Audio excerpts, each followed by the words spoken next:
তোরা বের হইছো? তাড়াতাড়ি বের হ, আজকে কিন্তু আমরা অনেক বেশি আড্ডা দিব। আর আমিও বের হবো এখন, 5 মিনিট লাগবে।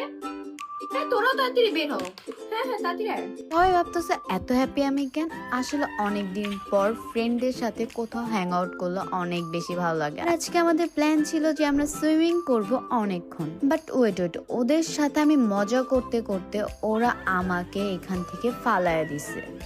আমি জাস্ট অবাক। তখন আমি ওদেরকে বললাম আমি একা কেন নামবো, তোরাও নাম, আর আমার ফোনটা নিয়েও নাম, যাতে আজকে আমরা পানির নিচে under water videography and photography করতে পারি। ওরা যখন আমাকে ফোন দিতে আসছে আমি ওদের সবাইকে নিয়ে নামাইছি। এখন হচ্ছে আমরা অনেক সুন্দর ভিডিও করব। এখন তোমাদেরও দেখাবো আমরা কি কি ভিডিও করছি। আমরা পানির নিচে কত সুন্দর সুন্দর ভিডিও করছি, সাথে পিকচারও ক্লিক করছি। ফানি ফানি ভিডিওগুলো অনেক সুন্দর হয়েছে, তাই না বলো? এখন অনেকে আমাকে জিজ্ঞেস করতে পারো আপু তোমার এটা কি ফোন? আমার ফোনটার নাম হচ্ছে Oppo A6 Pro। ও A6 Pro দিয়ে তোমরা পানির নিচে দুর্দান্ত ভিডিও করতে পারবে। ট্রাস্ট মি, তোমরা তো দেখছো আমি পানির নিচে কত সুন্দর ভিডিও করছি। 7000 mAh ব্যাটারি, চার্জ নিয়ে কোনো টেনশন নেই। ডিজাইন দেখলেই তোমরা প্রেমে পড়ে যাবা, এতটা সুন্দর। গাইস, একটা ফোন আর কি